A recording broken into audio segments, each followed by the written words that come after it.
Hi, my name is Elise, and today we have Judy Ko. She's an award-winning chef with me, and she's part of my interview series, Women Who Have It All. Not just want it all, but have it all. So welcome, Judy. Hi everyone. Hi. Why don't you tell us a little bit about yourself? Well, I'm a chef by training. I'm the owner and also the executive chef of Cafe Prale, which is just situated next to our school, Creative Culinary School. Yeah, and I'm a mother of two grown-up children. One 25-year-old daughter who got married last year. So, and my son is 22. Yes. Sure. And we were talking earlier on that you actually started this business at the end of a broken marriage. Yes, that's right. And yes. Was it difficult for you to start this business and, try to pick yourself up? Yes, you are right. The cafe business is now entering its 8th year. About 9 years ago, my marriage broke down, and when it broke down, I just plunged myself into another project, which was to start a cafe bakery. So the school, I had already started a long time ago, but at that time, the school was only me. And I plunged straight into the cafe bakery business without much thought. I guess for a woman, when something dies in your lives, as significant as a marriage, and you are, left with two children to bring up as a single mom, there was this part of me justified my action by saying that, I needed to build this business and to run the cafe bakery, And then part of it, I think subconsciously is our mind, it was my mind wanting to start something new, to give birth to something new. And so that was actually how it started. Was it very tough then for you to want to be a mom and then want to create this and then want to have a successful career? Was it really tough at that point of time? Yes, it was tough. My children were in their teenage years. I didn't want them to be too affected by the divorce, but children are children. They still will be affected no matter how. And although I was trained in my bakery side and all that, and running it as a business, as a cafe bakery business, was entirely different. I wasn't trained in business, in accounts, so that was really very tough. That I can survive to the 8th year is really by grace of God and a lot of good friends and customers who support us, honestly. Yes. Right. So we talked earlier on, like a lot of moms, they glamorize the thought of being an entrepreneur. They glamorize having a business. What do you have to say to these moms, right? What do they need to actually be prepared? Because you talked about, hey, I know how to bake, but I don't know like the business part and stuff like this. And hey, actually really you need to put hard work and stuff like this, right? So what do you have to say to these mothers or ladies who actually want to start a business? Yes, first I think not all of us no, I shouldn't say that we are or not cut out. I think first of all the question we have to ask ourselves, do you really want to be an entrepreneur? To be an entrepreneur, there are many rewards, like you have control of what you are doing, you see your baby growing. But to be an entrepreneur, that is the nice part of it, the exciting part. But at the same time, you really need to have the mindset of an entrepreneur. I always say that to be an entrepreneur, you really must have the heart of a lion and the vision of an eagle. These two are very strong animals. And traditionally, women are supposed to be softer, the weaker sex.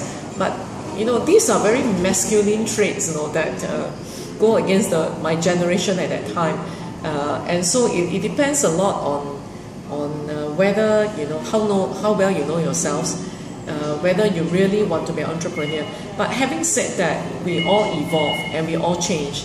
Like in my case, all I ever wanted to be when I was young was to get married, have children, and live happily ever after. Never in my wildest dream I anticipated that I would, or I never had this goal to be an entrepreneur. I just wanted to be taken care by the husband, be a good mom and then be a good grandmother. So things happen, I think that certain things happen to our lives for a reason, you know. And after I went back to God, I realized that indeed, sometimes we have is to align ourselves, you know, with what we are with God. And also it's very hard to say, okay, maybe you might not have the character now, but that things may change in your life, and then you suddenly realize that you are actually a lioness in the heart, you know. You're not the timid rabbit, you know, that you think you are. So I realized that it's also very important. I mean, a lot of people talk about positive thinking now, you know. Yes, it's positive thinking. For me, it's more like in God's eye, what is the character that I have, you know, and the realization that a lot of things, you know, you go with your heart. Do you enjoy doing it? I think that is very important. But yes, indeed, to get into business, you really need courage and vision. Really. Sure. So tell us, you've gone to this business for passion and then profit. Do you think you would be able to last this long if it's the reverse of profit and then passion?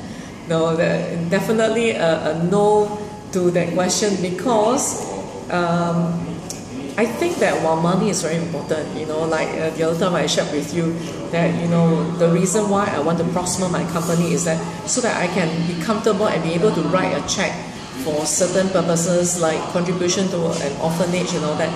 But it can never be the main reason that drives us in our business. A lot of people I see, if they are driven by money alone and just for themselves, they are not very happy. And we need to be happy in what we do.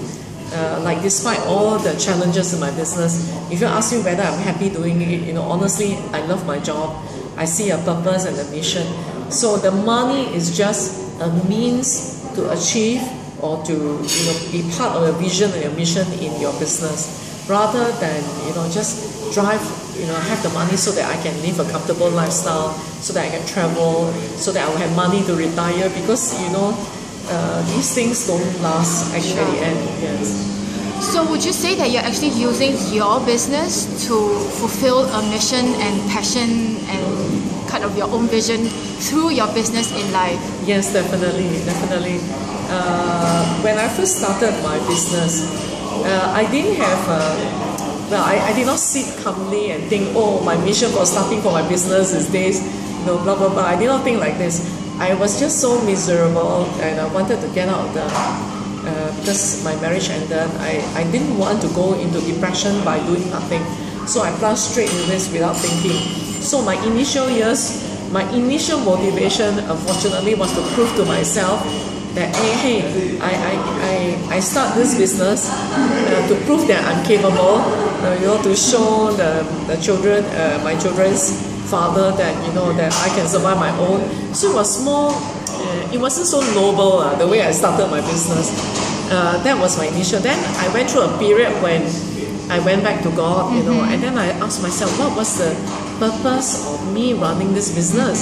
Because the bakery cafe can be really tough. School is a different thing. School, you know, I am a natural teacher, and that is, you know, it comes naturally to me, so no stress. But running the cafe and the bakery, you have to run a team. You have to, you know, motivate them. You have to learn to be a leader, you know. So it was an entirely different thing. Then I asked myself, you know, what was my motivation? So then I said, oh, my motivation was because I want to build a better life for my employees. I love them like my family, which is all true. Till this day, I still love them. But then I realized that you cannot build a business just for your employee, because employees come and go, you know, and there are many challenges, like, you know, but then you have to see the bigger picture. So the bigger picture came about when was really because, you know, I was sitting in church one day, and the pastor was saying something, and I initially wanted to shrink the entire business, just be a teacher, freelance consultant, work fewer days, don't have to work for my employees, you know. Then suddenly the vision came very clearly to me, and I heard a very, very clear voice that told me, you know, Judy, your job is to grow and prosper the company in order to be a blessing to others. And you know that, and then I came back to my business with a newfound energy, because I realized that my purpose in life was to educate people in the school, in culinary bakery skill, offer them a job or support them if they want to become bakery owners, to share with them what I went through. So it was these two you could say the two legs of the compass that started, that became very clear to me. So I realized that this is my mission. So that's why, and then the next thing that came to me was that we will expand, to outside Singapore. And that was how, I then realized that my mission was really to have this model, have it replicated in countries like Africa or Nepal, and these people, God brought a lot of people who had the same like-minded, the same idea, and now we are now in the midst of planning all this. Sure. Yeah. So do you think, like, in order to play a much bigger game and live a larger life, you got to get over yourself and, just step up? Yes, you you're cannot right. live in You're your right. own comfort zone. You're right. I think a lot of women, maybe it's our cultural conditioning. When I was young, in my generation, we were taught to be submissive. The woman's role is in the house, and I grew up in that kind of environment. So I was not really given the vision, to step up, to be a career woman. So I think that, but now modern women are different. Like what you say, part of us want to have it all. We want to have a family, we want to have a business, just like you with your 2 kids, but yet, and we want to stay attractive, and still feel that we are in control. So, but I think we are at this stage when part of us, we are terrified, and then we need to empower ourselves. How do we empower ourselves to have the confidence to do this? For me, my empowering came about when I realized what God had in mind for me and my business. That was really very energizing to know that I'm not doing this alone, no matter what, and it's not for me alone. Yes. Okay. So do you have like any advice for the women who want to start their business and who just want to sell stuff? Do you think they can actually have more than what it takes to just sell stuff? Right? Okay, I think initially I'm just thinking of how I went through that stage. I just wanted to sell cakes, I wanted to sell pastries, I wanted to sell lunches and dinners and all that. But you will see that after some time, you need to be driven by a hunger in you, where you don't want to just sell stuff, you want to build a business, a legacy. Legacy as in like, okay, those of us who are single, maybe you want to build it because you want to also get other women involved who have, you want to give them the opportunity to be part of this legacy. To build a business, to give people a job, that in itself is also meaningful because you are helping them. Work sometimes defines some of us, you give them a meaning in life, why or give them a means so that they have a salary to feed their family. So what I'm trying to say is that yes, maybe some of us are happy to just sell things, but there will come a point of time where some of us will feel that we must build a business, a legacy to give back to the society, a bigger picture. Then you will feel that you are more fulfilled. That is how I went through now. I'm not sure if I speak for everyone, Yeah. Yes. Sure, I get it. So, what do you think, like, for women who are now procrastinating, right? Should I start or should I not start? And how should they know, like, this is really their passion and they really want to do this, right? Yes. I think women are very intuitive. We listen to our hearts a lot, and most of the time our hearts tell the truth. So my view is that first, listen to your heart, quiet, find some quiet time together. If you believe in God, then you spend time with God, seek Him in the scriptures, or you spend time with yourself. What do you enjoy most? Because I think that we know it's our passion, when we enjoy doing it. Because when I think about my work, and despite all the long hours, all the challenges of running it as an entrepreneur, how to be a boss, despite all these pressures, trying to balance between work and family, at the end when somebody asks me, are you happy? I can very, very honestly say I'm happy because I love my work. So I think that passion can be defined by your love as well.